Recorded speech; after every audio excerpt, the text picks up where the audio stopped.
Chapter 15. Thought Travels Too. Mr. and Mrs. S. were visitors from Peru to the ashram. They had heard of the Maharshi and his greatness, of how he was accepted by Arunachala, and how he and Arunachala are one. To the couple, Sri Maharshi's presence on earth seemed the second coming of Christ himself. So they had longed for years to meet this God-man once in their lives.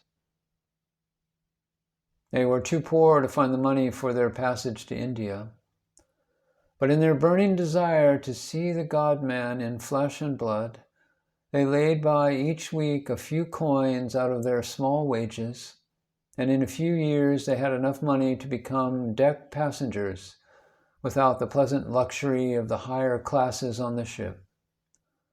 So they sailed for several months and at last reached India and Tiruvannamalai. The couple narrated all their story to Bhagavan, all the privations they had undergone to have a look at Sri Maharshi. Bhagavan was all kindness to them. He heard their story with great concern and then remarked, "You need not have taken all this trouble. You could well have thought of me from where you were, and so could have had all the consolation of a personal visit." This remark of Sri Bhagavan they could not easily understand, nor did it give them any consolation as they sat at his feet like Mary. Sri Maharshi did not want to disturb their pleasure in being in his immediate vicinity, and so he left them at that. Later in the evening, Sri Maharshi was inquiring about their day-to-day life, and incidentally their talk turned to Peru. The couple began picturing the landscape of Peru and were describing the seacoast and the beach of their own town. And just then Maharshi remarked, "Is not the beach of your town paved with marble slabs, and are not coconut palms planted in between? Are there not marble benches in rows facing the sea there?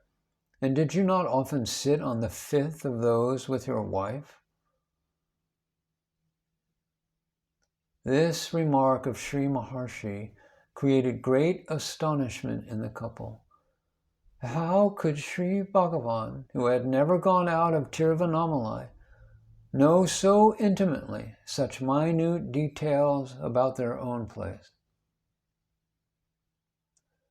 Sri Maharshi only smiled and said, "It does not matter how I can tell. Enough if you know that in the self there is no space or time." This confirmed in the minds of the couple Sri Maharshi's original statement that they could well have thought of him even at their own home, and so obtained his blessings.